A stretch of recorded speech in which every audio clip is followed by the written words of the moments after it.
अरविंद सेंगर साहब भी यूएस से जुड़ रहे हैं आज सुबह हमें मदद करने के लिए कि ये जो मामला बाजार पूरे ओवरऑल रिस्की एसेट्स के बारे में जो मामला खराब हुआ है अगस्त इन्फ्लेशन से, इसके क्या मायने निकालने चाहिए, इसे कैसे एनालाइज करना चाहिए।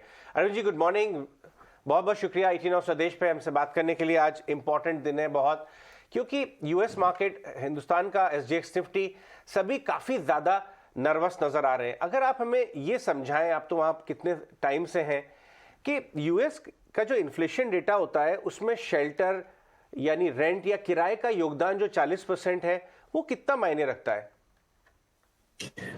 सीपीआई में तो काफी मायने रखता है, लेकिन एक और जो पीसी करके है जिसको कि फेड के गवर्नर ज्यादा ध्यान देते हैं, मार्केट में इतना ध्यान नहीं रहता है, उसमें जो है जो रेंट का वो परसेंटेज है वो काफी कम है, इससे मतलब करीब 25% के आसपास है।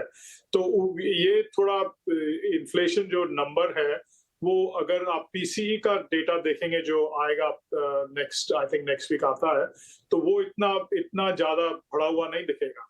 लेकिन मेरे ख्याल से फिर भी जितना जो इन्फ्लेशन स्टिकी रहा है, जिसमें कि जल्दी से नहीं गिर रहा और तेजी से नहीं गिर रहा, ये जो हमारे बुल्स थे वो ये उनकी यही आशा थी कि ये जल्दी से गिर जाएगा और उसके बाद फेड को इतना तेजी से रेट्स नहीं बढ़ाने पड़ेंगे। लेकिन आज का जो डेटा यूएस में आया उससे ये लगता है कि रेट्स तो बढ़ाने पड़ेंगे और काफी बढ़ाने पड़ेंगे, और इसके कारण ये अब नर्वसनेस हो रही है कि उससे क्या रिसेशन आएगा। और अगर रिसेशन यूएस में आ गया, चाइना ऑलरेडी रिसेशन में है, यूरोप रिसेशन में जा रहा है, तो उसका प्रभाव तो सब मार्केट्स पे पड़ेगा। इकोनॉमीज सब एक दूसरे से कुछ हद तक सब जुड़ी हुई है, तो वो एक global markets including Indian market में फर्क पड़ रहा है। अरविंद, ये जो बॉन्ड किंग है जेफरी गुंडलाक, जिनको बहुत ज़्यादा फॉलो किया जाता है, ट्रेडर्स फॉलो करते हैं इनकी कमेंट्री, वो ये कह रहे हैं आज सुबह कि शायद यूएस फेड ओवरडू कर देगा, शायद वो ज़रूरत से ज़्यादा कार्रवाई का व्यू लेके एड्रेस कर रहा है इन्फ्लेशन को। और इन्फ्लेशन की इनफैक्ट रेट हाइक की उम्मीदें भी अब, पहले तो 0% हाइक, 0% लोग एक्सपेक्ट कर रहे थे 1% का हाइक, अब 33%, काफी बड़ा हिस्सा ये कह रहा है कि भाई 1% भी हो सकता है। आपकी क्या राय है? मेरा अभी तो यही ओपिनियन है कि ये शायद 75 बेसिस पॉइंट्स, तो मैं मेजॉरिटी में हूँ क्योंकि 75 एक्सपेक्ट कर रहे हैं, 75 इसके बजाय के 100 basis points.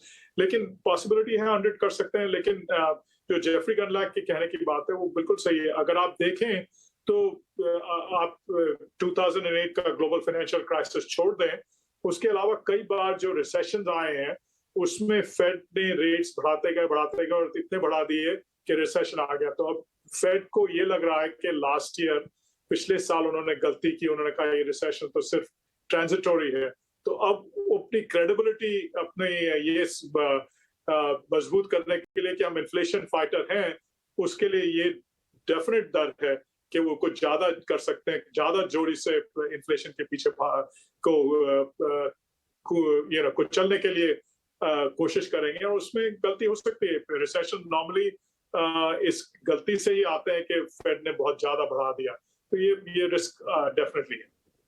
Right, morning Arvind, अब ऐसे में क्या वर्ड ऑफ कॉशन इन्वेस्टर्स के लिए, ट्रेडर्स के लिए, मार्केट पार्टिसिपेंट्स के लिए होना चाहिए? क्या इन लेवल्स पर क्योंकि बात तो ये भी की जा रही है कि शायद bear market is not over, जिस तरह के सीपीआई के फिगर्स आए, क्या इस वक्त खरीदने का मौका है या अभी इंतजार करें? आप क्या कर रहे हैं, आप क्या सजेस्ट कर रहे हैं?